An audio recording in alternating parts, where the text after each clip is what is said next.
James Kaufman, World News Report today. Today's June 30th, 2023, 3 p.m. Central here in the U.S. God bless you and yours no matter where you are in the world. Please subscribe, give us a thumbs up, ring that bell for critical future updates.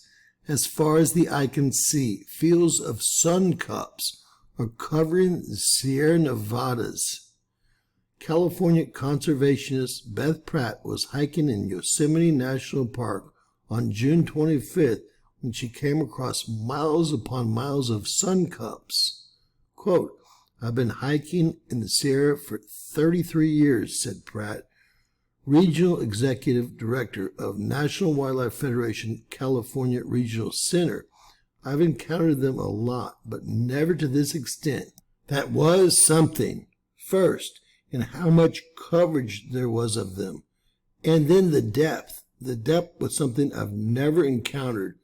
Some were up to my hips, and saddling them got very uncomfortable, as you can imagine." Courtesy of Beth Pratt. Suncups are depressions in the snow that occur repeatedly, one next to the other. They're quite common and form in snowfields around the world. Usually they are shallow and look like salad bowls, but they can also be several feet deep. Sometimes they look like egg cartons or honeycombs. Suncups can form early in the winter when the wind is blowing across the snow, scouring the surface and creating these various features on snow that become more dug out, explained Andrew Schwartz, lead scientist and manager at UC Berkeley's Central Sierra Snow Laboratory at Donner Pass. More often, Suncups occur later in the year when the snow is melting and the melt is uneven, meaning some parts of the snow melt faster than others. Quote, "When we have extra large snowpack like we did this year, the snowpack has more snow and time to melt and cause these Suncups to form." According to Adrian Harpole, an associate professor at the University of Nevada, Reno, who also wrote in an email, quote, "Also, the Suncups tend to form later in the year when the sun is high overhead and the sunlight can make it to the bottom of the cup. Otherwise, it would be shaded and cooler all day." Sean de Guzman, manager of the California Department of Water Resources Snow Surveys, added that the unusual cool spring and start to summer slowed the melt of the snowpack, which may have allowed more Suncups to form. The snowpack in the Sierra Nevada is massive this year, one of the largest on record, after an onslaught of atmospheric rivers plummeted California in the winter.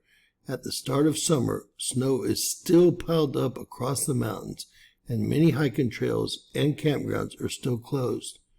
UC Berkeley's Snow Laboratory usually records 360 inches of snow in the winter.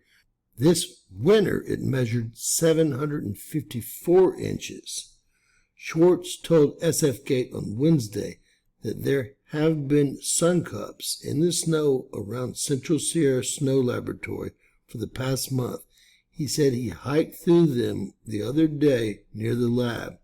It tends to be more challenging to hike on them as opposed to a flat surface, he said.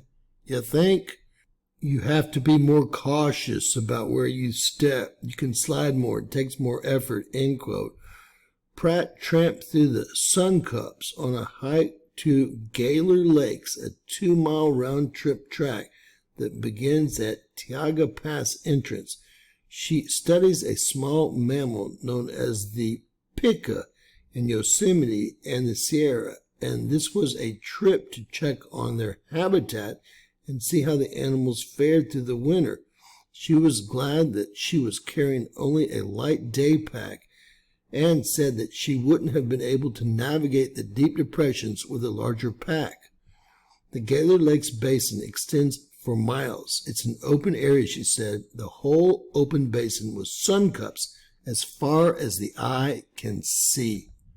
God bless you and yours, folks. Please share, subscribe, and always remember, anything is possible in Bizarro World.